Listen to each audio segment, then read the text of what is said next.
আসলে আমাদের দাবি অনেক থাকলেও আমাদের বর্তমান প্রেক্ষাপটে আমাদের শিক্ষার্থীদের মেন যে সমস্যাটা আমাদের মানসিক শান্তি দরকার।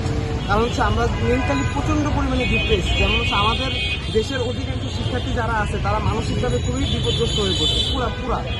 এখন মূলত আমাদের দাবিগুলো হচ্ছে কি আমরা যে এক্সামগুলো যে দিচ্ছি, আমাদের যে শিক্ষা মন্ত্রণালয় রয়েছে তারা কি করছে বিভিন্ন উন্নতমানের সিদ্ধান্ত নিচ্ছে। যেমন হচ্ছে বৃষ্টির মধ্যে ওয়েদার খারাপ, এর মধ্যে আমাদের এক্সাম নেওয়া হচ্ছে। তো আমাদের মূলত দাবি হচ্ছে তিনটা।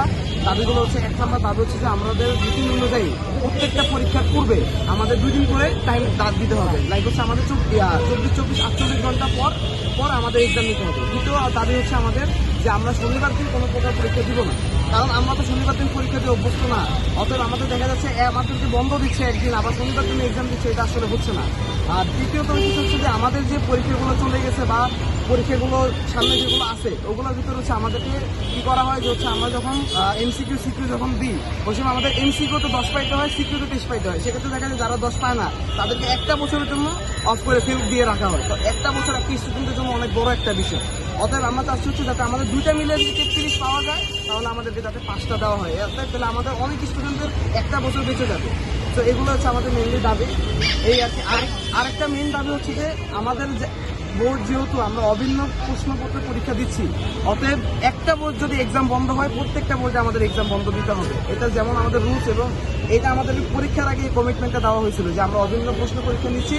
আমাদের দেশে যদি কোনো আবহাওয়া ভিত্তিক যদি কোনো সমস্যা হয় সেক্ষেত্রে আমরা প্রত্যেকটা বোর্ডের এক্সাম বন্ধ করব। কিন্তু আমরা বর্তমান প্রেক্ষাপটে কি দেখলাম, চট্টগ্রাম বোর্ডে এক্সাম বন্ধ দেওয়া হলো, এখানে বন্যা বৃষ্টি হচ্ছে, ঠিক আছে আপনি এক্সাম বন্ধ দেন। তো আমাদের এখানে কি হলো, আমরা কালকে আমাদের একটা সিরিয়াস পেপারের উপরে আমরা এক্সাম দিয়েছি। যেমন আমাদের সায়েন্সে যেরকম হচ্ছে কালকে কেমিস্ট্রি গেছে, পরে হচ্ছে আমাদের যেরকম অ্যাকাউন্টিং গেছে, পরে হচ্ছে আর্টসে যেরকম যুক্তিবিদ্যা গেছে।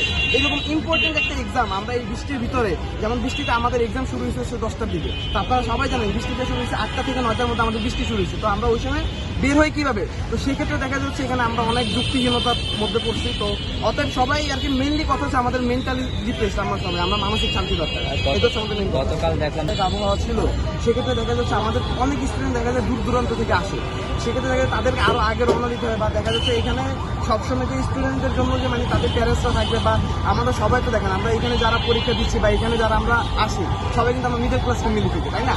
আমাদের বাপ মা তো আর হেলিকপ্টার নেই, গাড়ি নেই যে আমরা উঠলাম আর চলে আসলাম আবার গাড়ি দিয়ে আমাদেরকে চলে গেলো। আমরা বেশিরভাগ ছেলেমেয়েরা আমরা বাসে ট্রাকে, আমরা বাসে বড় হচ্ছে রিক্সায় ট্রাভেল করি। তো অতএব দেখা যাচ্ছে এই বৃষ্টি বাদলের মধ্যে, এই আবহাওয়ার মধ্যে বা এই একটা মেন্টাল প্রেশার নিয়ে যদি আমরা এক্সাম দিতে যাই, এগুলো হচ্ছে আমাদের মেইন প্রবলেম। কালকে যেরকম এই বৃষ্টিটা আমাদেরকে পুরো ডিপ্রেস করে ফেলছে, ঠিক আছে? আপনার শিক্ষামন্ত্রীর পদ থেকে দাবি থেকে চলে দাঁড়াচ্ছেন কিনা? না, শিক্ষামন্ত্রী দেখেন আমাদের এই যে লড়াইটা আমাদের কোনো ব্যক্তিবাচক লড়াই না। আমাদের সমস্যা হচ্ছে আমাদের সিস্টেমটা নিয়ে। আমরা কোনো ব্যক্তির বিপক্ষে না, কিন্তু আমরা ওই ব্যক্তির সিদ্ধান্তের বিপক্ষে। এখানে যদি শিক্ষামন্ত্রী যদি যে মেয়র সাহেব আছে উনি যদি শিক্ষামন্ত্রী হিসেবে থাকে আমাদের কোনো সমস্যা নাই, কিন্তু ওনার যে এইসব অদ্ভুত সিদ্ধান্তগুলো, যেমন একদিন পর এক্সাম, ঠিক আছে, এই বৃষ্টি বাদলের মধ্যে এক্সাম দিতে হবে, আবার উনি আমাদেরকে কি বলছে যে আমরা নাকি ফার্মের মুরগি, এরকম একটা ভিডিও আপনারা অবশ্যই যারা দেখছেন তারা অবশ্যই আপনাদের ভিডিওগুলোর সামনে আসছে, ঠিক আছে? তো আমি আসলে একটা জিনিস বলতে চাই, এই যে আমরা ফার্মের মুরগি যে বলছেন আমাদেরকে, বা এই পোলট্রি মুরগি যেটা বলেন, তো এই পোলট্রিদের কারণে কিন্তু আজকে আপনারা মন্ত্রী হইতে পারছেন, তাই না? এই পোলট্রিটা যদি না থাকতো আপনাদের আর মন্ত্রী হওয়ার স্বপ্ন দেখা লাগতো না। অতএব আমি বলবো কোনো একটা কথা বলার আগে, যেহেতু আপনি মিনিস্টার বা আপনি একটা ভালো পর্যায়ে আছেন, একটা সরকারি উদ্যোক্ত কর্মকর্তা, সেক্ষেত্রে আপনার এক একটা কথা কিন্তু আমাদের জন্য অনেক ইম্পর্টেন্ট। তো অতএব এই একটা কথা বলার আগে আপনারা যুক্তিসঙ্গত নাকি এটা অবশ্যই ভেবে দেখবেন। আপনি একটা কথা বলে দিচ্ছেন, এটা যে পরবর্তীতে কি ইফেক্ট করবে এটা আসলে আপনারা নিজেও জানেন না। যেমন আমরা জুলাই গণঅভ্যুত্থানে কি দেখছিলাম যে আমাদেরকে রাজাকার বলে উস্কানি দেওয়া হয়েছিল। আমাদেরকে রাজাকার বলার পর তাদের অবস্থা তো পরিণতি তো আপনারা সবাই দেখছেন। অতএব একটা কথা বলার আগে ভাইবা চিন্তা কথা বলবেন, ঠিক আছে?